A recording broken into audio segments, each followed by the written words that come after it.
Hello दोस्तों, स्वागत है आप लोगों का एक बार फिर से मेरे चैनल पर। तो आज हमारे साथ एक और खास मेहमान हैं टॉक विद शिवा मौर्य पे।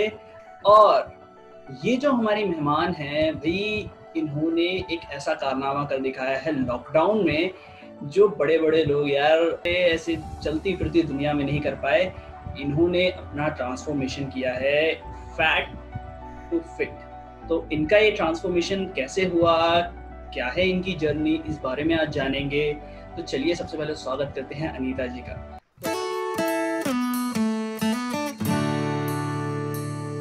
तो अनीता जी, आपका बहुत बहुत स्वागत है मेरे चैनल पर। आप अपने बारे में थोड़ी सी बातें हमें बताएं। So I am Anita. I work in a telecom company. I am into HR team and I have a kid. 2 साल की है, baby girl है. And I run a Instagram fitness channel which I started in lockdown अभी. A fitness influencer. I mean not influencer, but yeah, enthusiast you can say. And yeah, fitness has become my passion. Yeah, that's all. Okay, ये तो बहुत बढ़िया बात है। अच्छा, 2 की points आपने मेरे को बताए, वो बड़े स्ट्राइक किए मेरे को। एक तो आप एक मदर हैं और दूसरा आप एक वर्किंग वुमन हैं। तो इन दोनों के साथ आपने वर्कआउट स्टार्ट किए हैं। तो सबसे पहले तो मैं आपका ये जानना चाहूँगा कि आपने वर्कआउट स्टार्ट कैसे किए, आपकी जर्नी शुरू कहाँ से हुई, और क्या आपने ये सब कुछ लॉकडाउन में किया है या उससे पहले भी आप कुछ कर रही थी? नहीं, लॉकडाउन में नहीं किया है मैंने। 1.5 साल हो गया है अभी, क्योंकि my daughter is now 2.5 years old. So when she was 1 year तभी मैंने शुरू किया था। शुरू कैसे किया था, I will tell you the background story. मैं हमेशा से थोड़ी सी चबी थी बट इतना ओबेस्ड नहीं थी। तो जब मैं प्रेग्नेंट हुई तो I started eating all the junks, जो भी मिला खा लेती थी। मुझे लगता था कि प्रेग्नेंट हूँ तो कुछ भी खा सकते हैं, बट ऐसा नहीं है। So I ended of gaining 25 kgs। जब मैं last trimester, last stage of pregnancy में थी, तब my weight was 92 kgs. So उसके बाद आई डिलीवर्ड ए बेबी और मैं बहुत खुश थी। बेबी वॉज हेल्दी, सब कुछ ठीक था। तो बेबी आ गया था तो मैं आई was not at all bothered about my own wait, forget about wait, not even about my health. तो ऐसे ही चलता गया 1 साल हो गया। तब मुझे I faced severe issues in my health. मुझे बैक पेन बहुत ज़्यादा होते थे और यू नो जॉइंट्स में पेन होते थे। तो तभी आई डिसाइडेड कि एक डॉक्टर को दिखाना है और वो कुछ मेडिसिन दे देगा, मैं ठीक हो जाऊंगी। So I went and I saw a doctor. तो फिर डॉक्टर ने बोला कि आपको वेट लूज करना पड़ेगा। मैंने you have to lose good amount of weight, otherwise इसका कोई और इलाज नहीं है आपको। जब तक, बिकॉज जब आप वेट गेन करते हो तो आपको heavy, upper body part heavy हो जाता है, फिर लेग्स में बहुत ज्यादा स्ट्रेन आता है, सारा लोड आता है बैक पे, so you get back pain. And I had a C section also. तो उसके बाद से बैक पेन, और I was not able to lift my baby when she was just 1 year old, 8-9 kilo की होगी तब। तो ये सब चक्करों में फिर डॉक्टर ने बोला कि आपको वेट कम करना है। फिर मैं घर आ गई, मैं सोचती रही कि वेट कम अब कैसे करूं। I mean I had no idea कि क्या करना है। फिर I used to watch lot of you know transformation stories और जो भी इंटरनेट पे है, तो that used to motivate me कि लोग कर सकते हैं तो मैं भी कर सकती हूँ। बट वो मोटिवेशन आता था, मैं देखती थी, सोचती थी कि कुछ करना है, फिर कुछ नहीं होता था। 2 दिन का मोटिवेशन टाइप कि हाँ. 2 दिन में पहले सब सामान ले आएंगे, देन उसके बाद 2 दिन एक्सरसाइज के बाद सब कुछ खत्म हो जाता है। तो बट फिर ये मेरा जो हेल्थ था ना, वो बहुत ज्यादा डिटोरिएट करता रहता था। मेरा कोई स्ट्रेंथ नहीं था, मैं चिड़चिड़ हो के जाती थी, उसको पकड़ती, उस लाइक बैक पेन हो रहा है। Then at one evening, like मैं बाहर बैठी थी और मैं सोच रही थी कि ऐसे चलता रहा एंड आई एम जस्ट 32, अब मैं कैसे अपने मतलब बच्चे को कैसे टेक केयर करूँ। And I feel a mother has to be strong, right, इतना कुछ करना होता है। सो देन आई डिसाइडेड कि नहीं। और मैं जहाँ पे रहती हूँ वहाँ पे एक जिम है, छोटा सा बेसिक सा जिम है सोसाइटी में। तो मैं सोची कि अब जिम में जाती हूँ, करते हैं कुछ। तो मैं जिम जाती थी और कुछ नहीं पता था कि क्या करना है, कैसे करना है। तो बस ट्रेडमिल दिखता था कि हाँ ट्रेडमिल कर सकते थे, तो आई यूज्ड टू। अभी ट्रेडमिल पे भी इतना स्ट्रेंथ नहीं है, 90 किलो का इंसान है, तो थोड़ा 10 मिनट चलने से भी वो कैसा मतलब सांस फूल जाता था, कोई स्ट्रेंथ नहीं होता था। बट मैं कंटिन्यू किया, मैंने वॉकिंग से शुरू किया, then I made some changes in my diet also, धीरे धीरे रनिंग भी किया। उससे आई लॉस्ट 8 to 10 kgs तब, 2-3-4 महीने में। बट फिर वो बहुत ज्यादा बोरिंग होता था यार, एक ही चीज करो, सुबह जाओ और बस ट्रेडमिल करो। और मैं लोगों को देखती थी। कितना टाइम करते थे आप?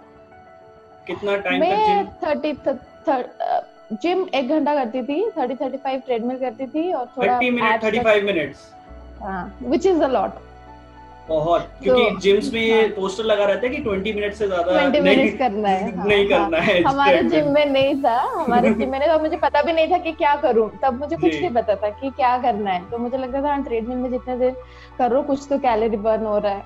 तब बस यही था कि वेट कम करना है, वेट कम करना है कैसे भी करके। और फिर मैं लोगों को देखती थी कि लोग डंबल उठा रहे हैं, लड़के specially, and that used to fascinate me. मैं आके अभी इंटरनेट पे भी बहुत सारा वो है कि लड़कियों को करना चाहिए, दे एनकरेज दिस थिंग्स। तो फिर मैंने, तब मेरा मोटिवेशन जा चुका था, ट्रेडमिल से मैं थक चुकी थी। आई वाज लाइक अब ट्रेडमिल तो नहीं करना है मुझे। कितने महीने तक किया था आपने ट्रेडमिल वाली जो चीज थी? 2-3 महीने किया मैंने। 2-3 महीने तक आपने लगातार ट्रेडमिल किया? हाँ, ट्रेडमिल किया और थोड़ा एब्स का एक्सरसाइज लगाया, क्योंकि लोगों को यही लगता है कि पेट का एक्सरसाइज लगाओ तो पेट कम हो जाता है, ऐसा होता नहीं है। तो वो सब बाद में पता चला। फिर ट्रेडमिल तो नहीं करना था करके फिर मैंने बहुत सारे ऐसे वीडियोस ऑनलाइन और वो सब यूट्यूब में देखती थी। फिर मैंने सोचा कि अब तो वेट्स उठाते हैं, देखते हैं, क्योंकि उससे वेट तो कम होता था बट मैं जैसे दिखना चाहती थी वैसे नहीं होता था, बस स्विंग स्केल पे दिखता था कि वेट कम हो रहा है। और once you deliver a baby your body changes completely, right? और वो पेट ऐसे ही रहता है और वेट, मतलब उसके लिए टोनिंग के लिए देन आई रियलाइज कि स्ट्रेंथ ट्रेनिंग जरूरी है। तो मैंने स्ट्रेंथ ट्रेनिंग करना शुरू किया, वेट्स उठाना शुरू किया। First I remember I started with 2.5 kgs of dumbbell. और उससे वहाँ पे कोई ट्रेनर नहीं था, तो there used to be people around, बहुत हेल्पफुल होते थे। तो I used to ask them कि थोड़ा कैसे करना है, and I used to see lot of videos. And this is one thing I want to highlight, that before start your this thing weight lifting journey, you have to research for yourself, because in the internet there are a lot of things that you can find out, and weightlifting is a little technical thing. You need to learn the forms, right forms. सही से नहीं करोगे तो फिर you'll end up hurting yourself. तो वो मैं लोगों को पूछती थी, और वो जैसे मैंने वेट लिफ्ट करना शुरू किया वो मुझे बहुत अच्छा लगा। मतलब आई वाज लाइक कि हाँ, this is something which is very interesting और मुझे यही करना है। लड़के कर रहे तो हम क्यों नहीं कर सकते? मतलब this was something which was in my mind. तो मैंने शुरू किया 2.5 से, and I remember last day I did deadlift which was 70 kgs. तो this is the progress. I mean या, तो अभी तो I just have few dumbbells और एक बारबेल और प्लेट्स है। आई डू होम वर्कआउट्स, क्योंकि जब जिम बंद हो गए तो लगा कि यार what am I gonna do now, क्योंकि I was addicted to the gym. वो रूटीन बन गया था कि सुबह सुबह उठो, जिम जाओ, और जिम में बंद हो गया तो मुझे लगा अब तो मैं फिर से मोटा हो जाऊंगी। बट लॉकडाउन में व्हाट हैपेंड, मैंने और 4-5 किलो वेट लूज किया and I gained those muscles. So this is what I feel, that nothing can stop you if you are determined and the willpower is strong.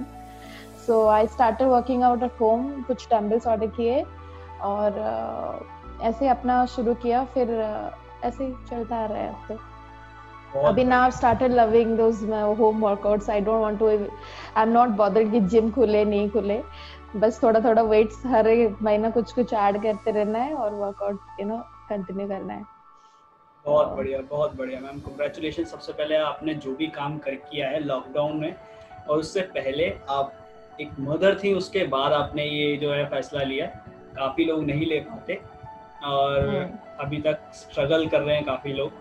But आगे बढ़ते हैं अगले सवाल की तरफ। अच्छा, आपकी एक छोटी बेटी भी है, तो उनको संभालना और पूरे फैमिली को संभालना, देन आपका ऑफिस भी है, ये सब चीजें आपने मैनेज कैसे करी? जो पहले आपका रूटीन था, देन उसके बाद आपने क्या क्या चेंजेस आपके अंदर आए, क्या क्या चेंजेस आपकी लाइफ में आए जब आपने जिम ज्वाइन किया एंड ये सब चीजें डंबल्स वगैरह उठाना चालू किए?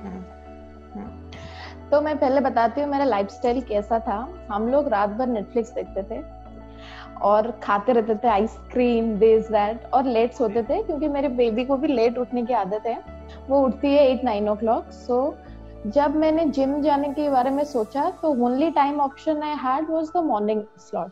तो I was never a morning person. मैं बहुत टाइम कॉलेज के टाइम से ही हम लोग रात रात भर देखते थे मूवी और लेट नाइट सोते थे। 10 बजे से पहले कभी वो सनराइज देखा नहीं था।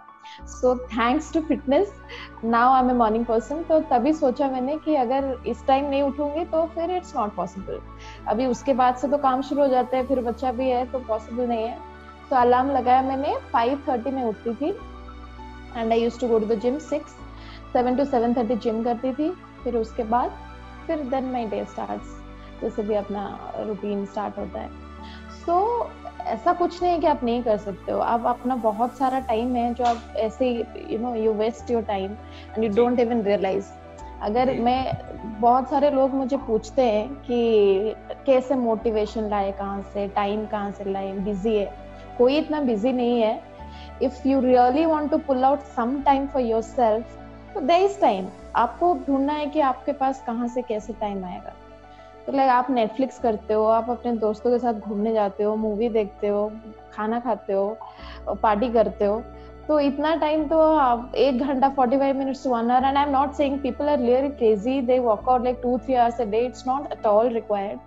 45 minutes to 1 hour of workout is more than enough if you do it in a right way. Gym में जाते हैं लोग, बातें करने लग जाते हैं, फिर वर्कआउट तो मतलब एक सेट लगाया फिर बातें करने लगे 10 मिनट, वैसे नहीं होता है। 45 minutes of 1 hour is a good enough time to spend in the gym. Delhi में पता है क्या होता है, दिल्ली में जब ऐसे कोई बातें करने लगता है, जिम में जो ट्रेनर होते हैं ना, तो मेनली जिम ओनर होते हैं, वो ऐसे चप्पल लेके पीछे भागते हैं। भागना भी चाहिए यार, मतलब ऐसे लोग बहुत होते हैं जिम में। बहुत ऐसे लोग जिम में हैं जो सिर्फ बातें करने लगते हैं, एक सेट लगाया फिर बातें करके घूम घाम के आए, फिर मतलब ऐसे देयर इज नो पॉइंट, ऐसे वर्कआउट का वो कुछ फायदा भी नहीं है।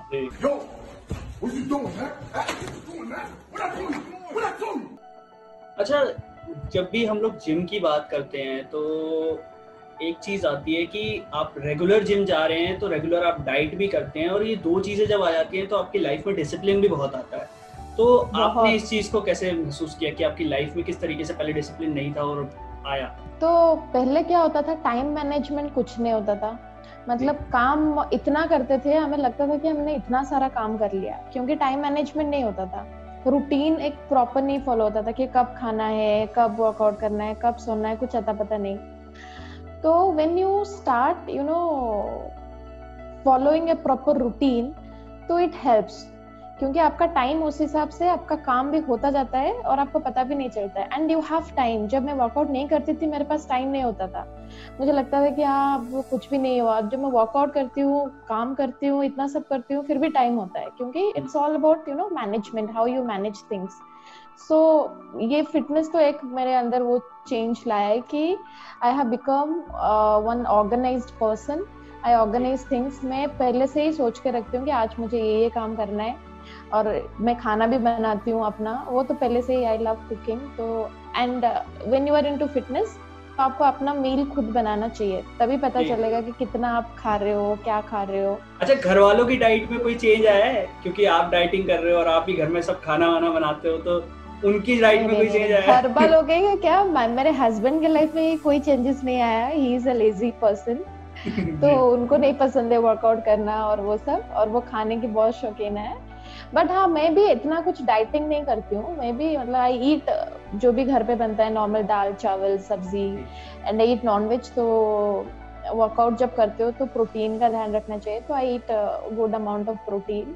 तो वो सब नॉर्मल एक ही खाना बनता है किचन में, सब लोग खाते हैं। बस मैं थोड़ा पोर्शन का ध्यान रखती हूँ कि चावल थोड़ा सा खाना है और दाल ज्यादा खाना है, सब्जी सैलड ये सब खाना है। अच्छा, पहले के टाइम पे लाइक अगर हम लोग 2012 या 11 से पहले की बात करें, तो एक चीज होती थी कि लाइक सिर्फ वो लोग जिम जाया करते थे जो बॉडी बिल्डिंग करना चाहते हैं या फिर जो कॉम्पिटिशन्स लड़ना चाहते हैं।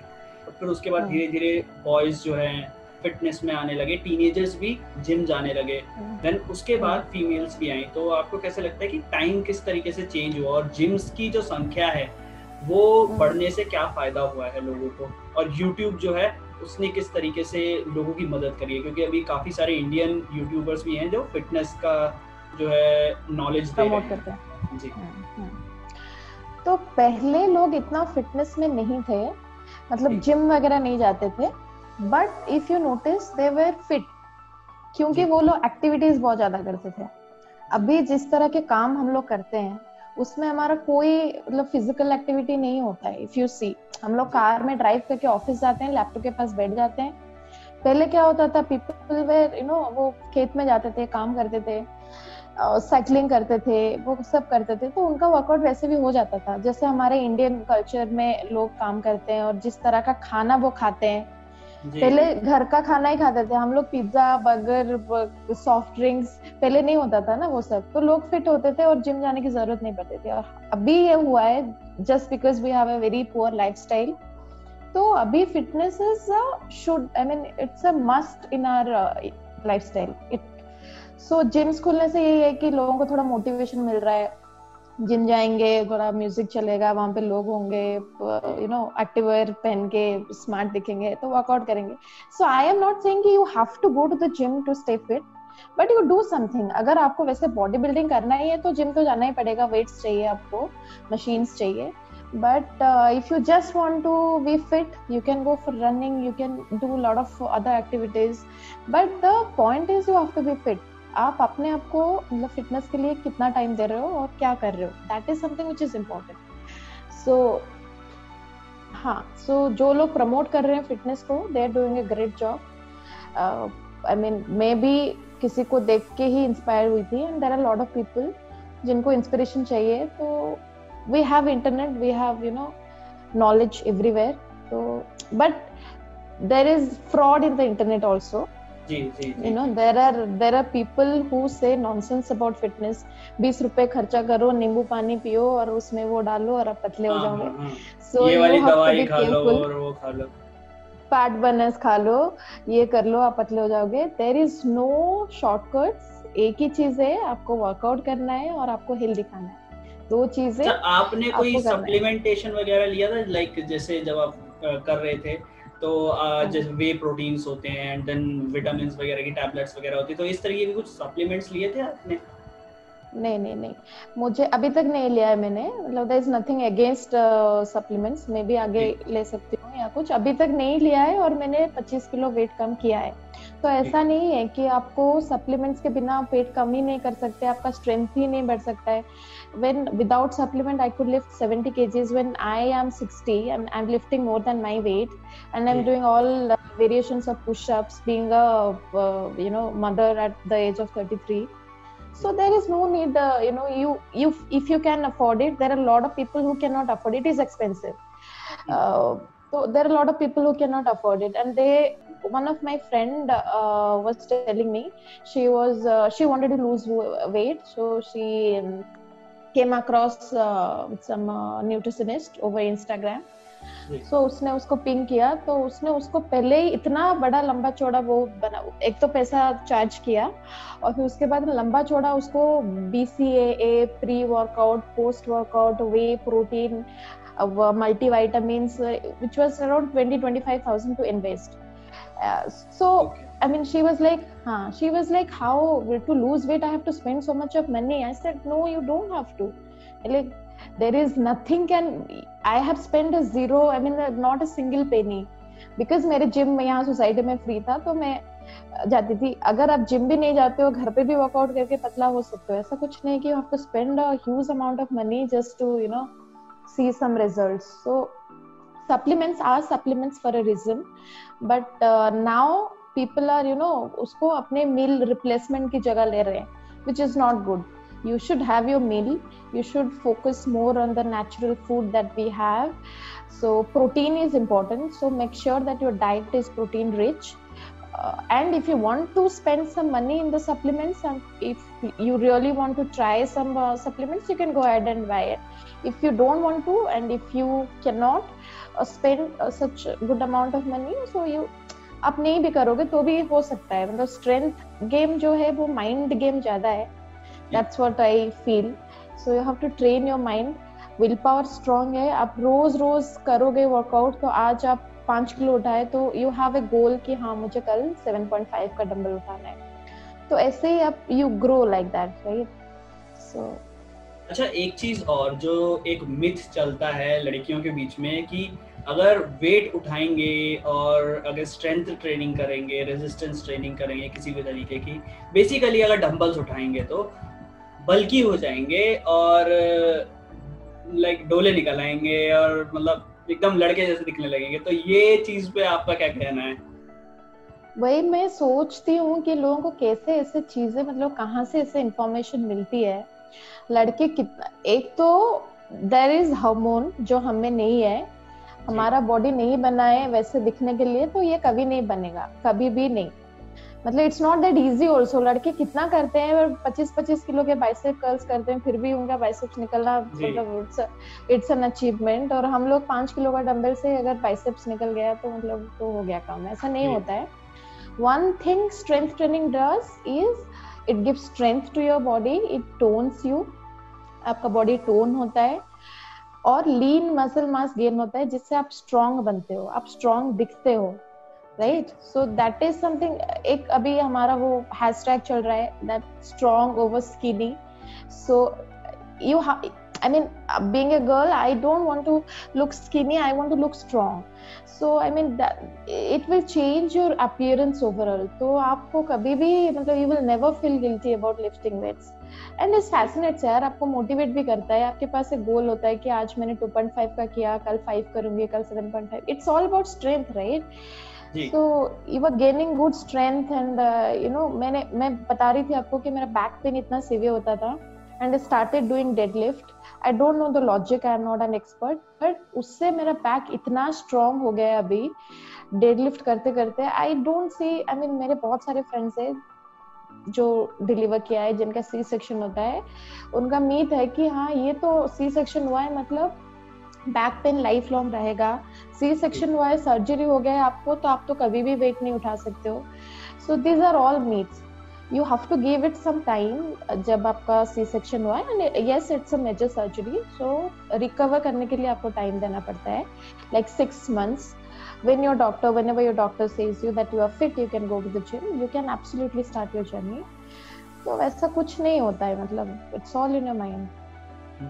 और ये लॉजिक तो पता नहीं कैसे लड़के जैसे दिखते हैं। मैं तो 1 साल से कर रही हूँ, मतलब लड़के जैसा तो I don't think I look like a man. लड़के पागल हो रहे हैं बेचारे, वो डाइट कर रहे हैं, सब कुछ कर रहे हैं, उनके डोले नहीं निकल रहे, तुम्हारे कहाँ से निकलेंगे भाई? और वो जो पिक्चर्स देख के जो lady you know body builders है या जो है उनको देख के लग रहा है, तो वो लोग they take it from outside, you call it steroid और whatever, they take it from outside because they want to look like that, maybe it's their profession or something, so they want to look like that। हिसाब से ही करते हैं फिर, मतलब वो लोग नहीं, मेहनत तो आप जितना भी कर लो, मेहनत जितना भी कर लो वैसे नहीं दिखोगे लड़के जैसे वो दिखते हैं जैसे ना, वो उसके लिए आपको you have to take it from outside, it has to be artificial, वो हार्मोन्स इंजेक्ट करते हैं तभी ऐसे दिखते हैं। I mean you will look to some, थोड़ा शोल्डर दिखेगा और वो दिखेगा, बट वैसे जैसे वो लोग दिखते हैं ना लड़कों जैसे एकदम से, वैसे लड़कियां कभी नहीं दिख सकते जब तक आर्टिफिशियली वो इंजेक्ट नहीं करते हैं अपने अंदर वो that hormone. So that's how it is. So I have done a lot of research, क्योंकि मुझे भी पहले लगता था कि मैं भी वेट उठाऊंगी तो कहीं ऐसा तो नहीं हो जाएगा। So I did a lot of research because I never have any personal trainer, I never had it, so there was nobody, so I used to research a lot। So research कर करके then when I did, और मैं अपने ऊपर experiment किया तो मैंने देखा ऐसा कुछ नहीं है, your body changes in a very different way, you look very different, and I don't mind if I have some muscle now because I am all like I want them now, I want to flex those muscles, so it's okay for me, but yeah। अच्छा, अब हम लोग इसको wrap up करते हैं थोड़ा, और काफी अच्छा लगा आपसे बात करके, आपकी इतनी इंस्पिरेशनल जो है जर्नी है। तो एक छोटी सी टिप जो आप और भी ब्रदर्स को देना चाहेंगी और भी फीमेल्स को देना चाहेंगी जो भी सोच रहे हैं कहीं ना कहीं पर कि यार अब ज्यादा हो गया, वर्कआउट कर लेना चाहिए, डाइटिंग शुरू कर लेनी चाहिए, तो उनके लिए एक छोटी सी टिप अगर आप देना चाहें। पहले तो मैं मैं थोड़ा बैकग्राउंड में जाके बोलूंगी कि when you are pregnant, if somebody some lady is pregnant, ऐसा कुछ नहीं है कि आपको बहुत सारा खाना चाहिए, मे बी बहुत सारा खाना चाहिए, but eat plenty, eat healthy. That is something which is help you and the fetus which is growing inside, right? वो एक मैंने गलती किया कि इतना वेट गेन करना ही नहीं चाहिए था. इतना ज्यादा वेट गेन कर लिया तो मुझे लास्ट ट्राइमेस्टर में आई वाज डायबिटिक. वो प्रेगनेंसी इंड्यूस डायबिटीज हो जाता है, उसकी वजह से नॉर्मली मेरा डिलीवरी नहीं हो पाया, सीजरियन करना पड़ा. तो it's okay to gain like 10-12 kgs, doctors जैसे बोलते हैं, बट अपना ध्यान प्रेगनेंसी के दौरान भी रखे, वॉक पे जाए और हेल्दी खाए. तो वो सब हो गया. And once you deliver the baby you take rest. If normal है तो 3-4 महीने में नॉर्मल डिलीवरी हिल हो जाती है. अगर सीजरियन है तो लाइक 6-7 मंथ्स, जैसे ही आपके डॉक्टर आपको बोले कि आप ठीक हो, तो तभी से वर्कआउट कर लेना चाहिए. तो बेटर रिजल्ट्स मिलते हैं. अगर नहीं किया, बहुत टाइम हो गया, आप अभी भी सोच रहे हो, तो टुडे इज द डे. ऐसा कुछ नहीं है कि कल से करना है, आज से ही करो. And you try your motivation. ऐसा नहीं है कि आपको वेट ही उठाना है, जबकि मैं वेट ट्रेनिंग को प्रमोट करती हूँ. I am a big fan of strength training, but you can just start with walking, jogging, running, whatever is convenient. But if you can invest some, invest in dumbbells or something, get a pair or 2 pair of dumbbell and start with home workouts. It does wonder. So take care of your health, because being a mother you have to be strong to take care of your family. आपको खुद को strong बनना पड़ेगा, क्योंकि बहुत सारे काम करने होते हैं आपको. एंड मुझे तो, मैं वर्कआउट करती हूँ तो मुझे अच्छा लगता है, मैं खुश होती हूँ. So I feel when I am happy, my daughter is happy. So it gives you a positive vibe. It organize your life. So it gives you motive to your life. So I can talk like a lot. So so stay fit. Fitness के लिए आपको एक कदम लेना है. कैसे लेना है, कहाँ से लेना है, वो आप डिसाइड करो. But do something. Do something about your health. It's not about just the weight, कि आपको कैसे दिखना है, पतला होना है, मोटा होना है, वो तो अलग बात है. Fitness comes in all shapes and sizes. That's what I believe. But आप अपने लिए क्या कर रहे हो, वो आपके हेल्थ के लिए, आपके लाइफ के लिए लॉन्ग टर्म इन्वेस्टमेंट है. 1 घंटा 1 दिन का जो आप आराम से निकाल सकते हो. And you can just take one initiative towards it. बहुत बढ़िया. तो अनीता जी, बड़ा ही अच्छा लगा आपसे बात करके और आपकी जर्नी के बारे में जानकर. होपफुली लॉकडाउन जल्दी खुले, आपको जिम जाने का दोबारा मौका मिले और जल्दी सब कुछ ठीक हो. और हमारी दुआएं आपके साथ हैं. हम विश करते हैं कि ऐसे ही आप मोटिवेट करते रहें, खुद भी मोटिवेटेड रहें और दूसरों को भी मोटिवेट करते रहें कि वो लोग भी जाकर एक्सरसाइज करें. जिम भले ही ना करें, बट एक्सरसाइज करें और फिट रहें. थैंक यू हमारे साथ जुड़ने के लिए. Thank you so much. Thank you. It was nice. Thank you.